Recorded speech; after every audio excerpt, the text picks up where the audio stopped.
114 тарих, 3 курс, 301 топ, Мункеева Айсел. 12 семинар кино, фото, фоно, құжаттар жайында айтам. Кинофильмдер, депозивтер, грамматаспалар, магниттік фонограммалар жиынтығы кино, фото, фоно, құжаттар деп аталады, және олар құжаттық ақпарат көздері арасындағы маңызды орын алады. Кино, фото, фоно, құжат түсініктерін жалпылайтын кино, фото, фоно, құжат термині ғылымға 1980 жылдары енгізілді. Деген бұл түсініктің жалпыға бірдей дефинициясы жоқ. Жалпыға қабылданған анықтамасы болу үшін кино, фото, фоно, құжат бейнеленген дыбыстық немесе бейнеленген дыбыстық ақпараты бар болуы тиіс. Және олар арнайы техникалық құралдар, диаскоп, эпидиаскоп секілді арқылы өндіріледі.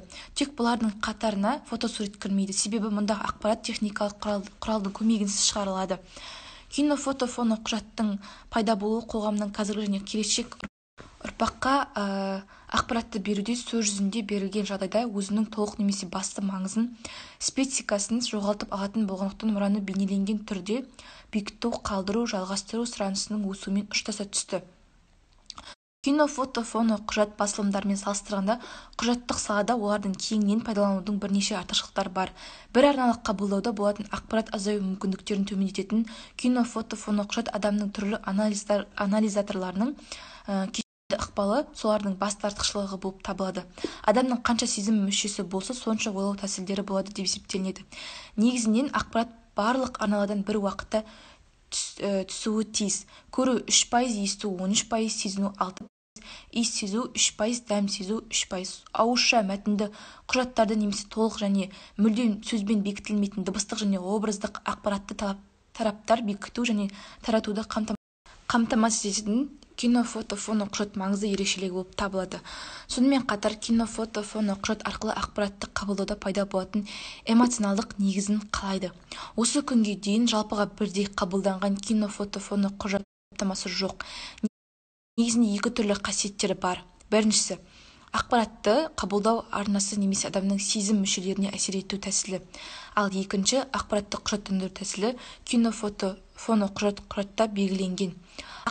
Қабылдау арнасы бойынша екі түрге бөлінеді. Олар біріншісі көру арқылы қабылданатын визуалды диафильмдер, диапозивтер, дыбыссыз кинофильмдер, эпифильмдер болса, екінші ол есту арқылы қабылданатын аудиалды грамматаспа, магниттік фонограммалар, аудиовизуалды кинофильмдер, диафильмдер, бейнефильмдер сияқты жатады. Сонымен қатар кино, фото, фоно, құжаттандыру тәсілі бойынша үш түрге бөлінеді. Біріншісі кино құжаттар, олар диа, кино, видео болса, ал екіншісі фото құжаттар, оларға фотосуреттер, слайдтар, тағысын жатады. Ал үшіншісіне фоно құжаттар, олар грамматаспалар, магнит фонограммалар.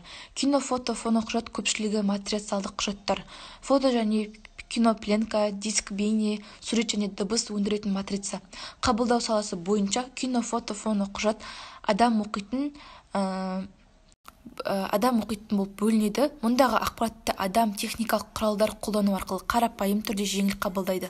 Кино, фото, фоно құжат материалдық сындары конструкциясы бойынша ерекшеленеді. Себебі бобина, катушкада, кассетада, дискетада, лентада, кадрда, компакт дискіде шығарыла алады. Бұл олардың сақталу ерекшеліктерін және түрлі құжаттық жүйесінде қолдану жағдайын туғызады. Кино, фото, фоно құжаттарының бөлек түрлерінің жиынтығы ретінде кітапханалар мен ақпараттық орталықтарындағы кино, фото, фоно құжат қорының құрылымына фото, фильмо, диско, фоно, библиотекалар кіреді. Кино құжат, кино, фото, фоно құжат негізгі түрлерінің бірі болып табылады. Кинематографиялық тәсілмен шығарылған бейнеленген немесе аудиовизуалды құжат. Кино құжат ақпаратты өндіру тәсілі бойынша екі түрге бөлінеді. Бейнелі статистикалық және бейнелі динамикалық болып бөлінеді. Кино құжат деп бейнелеу объектілері жағдайында болмашы айырмашылықтары бар. Фото түсірімдердің үзіліс қатарын айтамыз. Кино құжат бөлек түсірімдердің жылдам ауысуы түсірілген объектілердің қозғалысы әсерін береді. Көп қабатты полимер үлдір кино құжаттардың материалдық негізін құрайды. Ақ-қара кино үлдір полимер негізін және жарық сезгіш сектор тұстары кристалдары жинақталған желатин қабатынан тұрады. Түрі түсті киноүлдір негізгі бөліктен астыңғы қабаттан эмоциялық түстердің бөлінуінен және қорғаныс қабаттарынан тұрады. Диакино бейнефильмдер киноқұжаттардың негізгі түрлері болып табылады. Фотоқұжатқа фотографиялық тәсілмен алынған бір немесе бірнеше бейнесурет кіреді.